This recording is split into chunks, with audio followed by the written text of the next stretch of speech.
I am a 35 years old female, been with my fiancé for 3 years. We both work and we both share rent and other expenses. But my fiancé is currently looking for a new job. He lost his old job 3 months ago.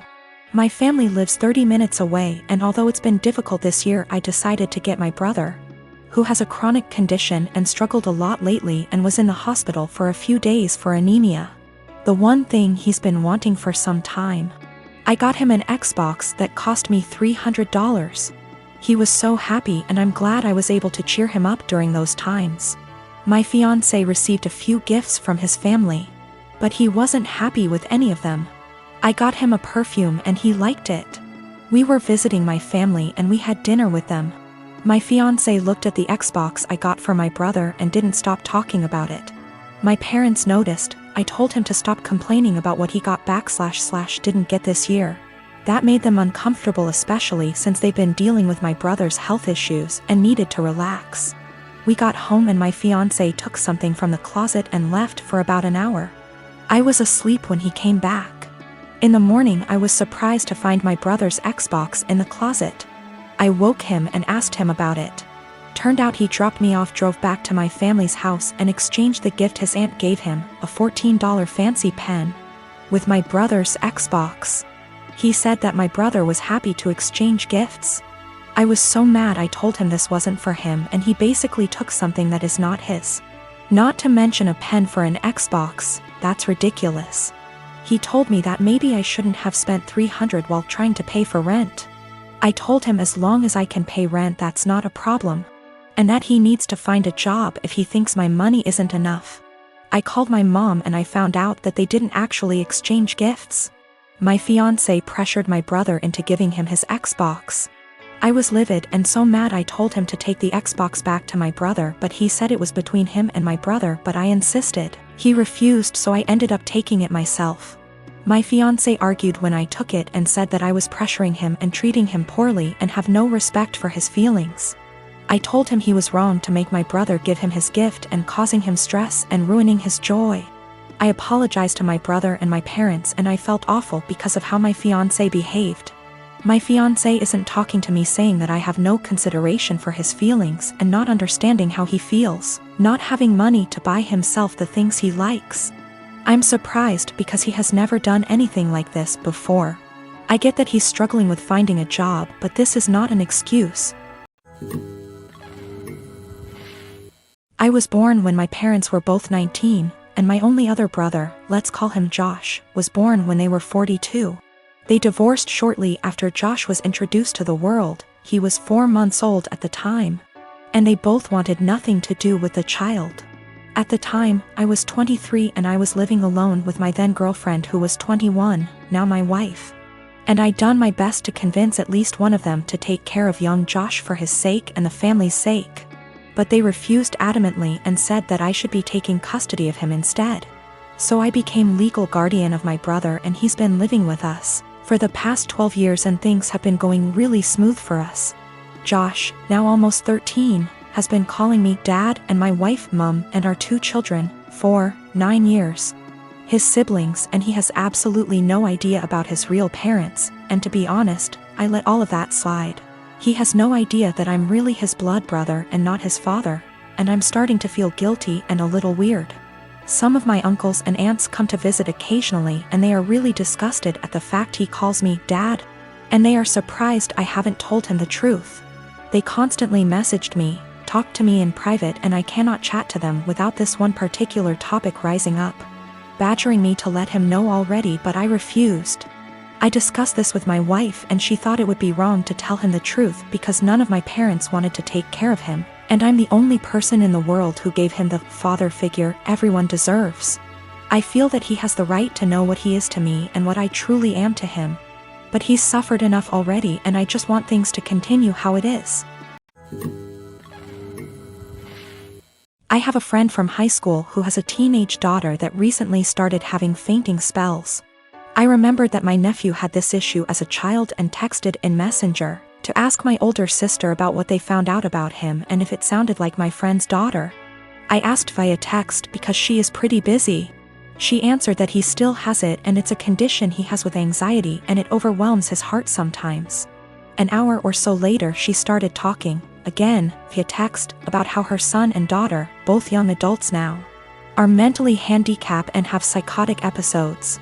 Saying that the daughter totally made up the flea issue they had in their house and her mental issues caused her to break out in hives. This made me confused as I've been with her kids and even took my niece on vacation with us so she could ride the slides with my husband. Not my thing anymore, and she was perfectly fine. Well, an hour later my sister texted me saying all of that was not her. After she had told me about her son's anxiety issue, she had went to work and her husband. Yes, her husband had pretended to be her and even Googled all this BS up. I already had issues with her husband. He has lied and has had other issues before. To say I was angry is an understatement. Her husband, who is not her children's father, was bad-mouthing and telling me her kids are mentally unstable. Carl already has a past of being like this to her kids and my sister went along with it.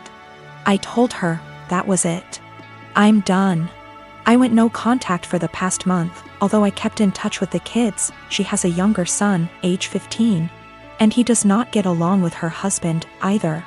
I told the elder too what he had said so they had a heads up. My sister defended him initially but apologized 2 days ago. I told her that her husband needs to apologize for himself, though. He is a grown man. Until then my kids and husband will not be attending anything outside of holidays at my mom's house, their neighbors. My mom can visit or I can visit her, but my kids will have nothing to do with her husband. Even after the apology, he will not be family to me or mine. He is deeply homophobic, drunk every time we visit, and racist. He is the reason my sister is not someone I want to raising my kids if something happened to us. My mom told me I should let it go, because family, but my husband backs me 100%. He claims he thought I knew it was him because they share a FB account. He was looking at other women's accounts and talking to them.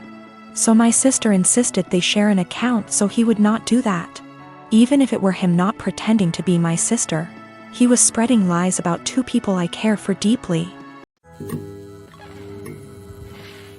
My ex Rose and I have a son, Jason. He is 15 years old. We broke up when Jason was 5. Rose has Jason on weekends. Rose married her now husband when Jason was 10.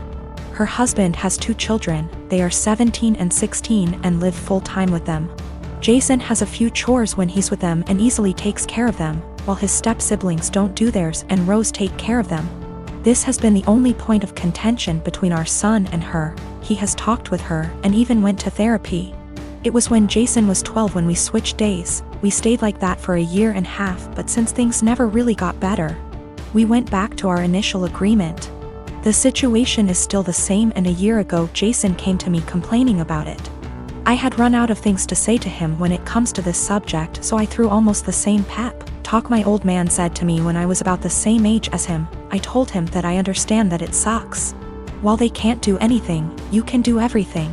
You can cook, clean, do well in school, drive, handle your own money, and you even know how to handle the bills, and I'm not counting the things you've learned from your grandparents and your uncle. I can send you to live alone right now like my old man did with me, an inside joke.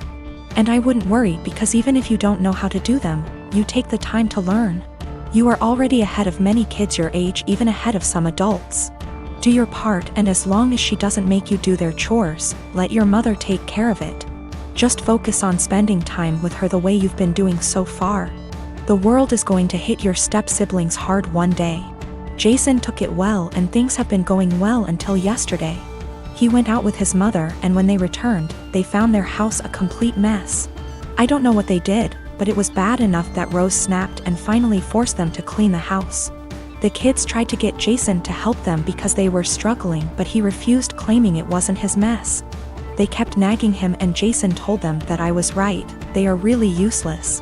His mother asked him if I really said that. He said I didn't, but it can be summed like that. He called me at night telling me that he probably got me in trouble and explained the situation. Rose with her husband came today about what I said. I told them that I never called them useless and explained what I said. But useless never leave their minds and told me I'm an asshole and to stay out of their business.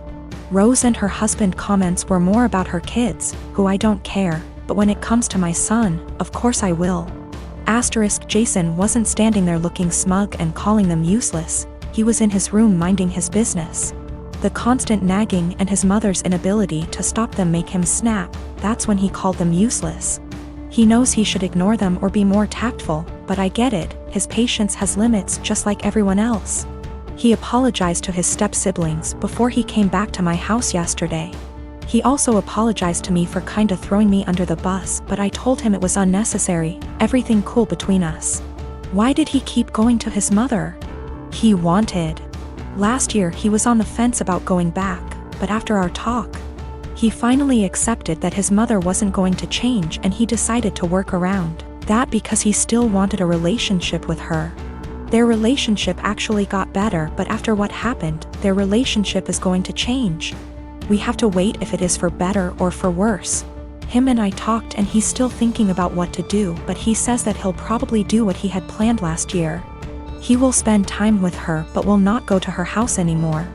He's taking a few days to let things settle down and then he'll let his mother know. She is not going to like it, but alas, she's not in a position to demand or ask.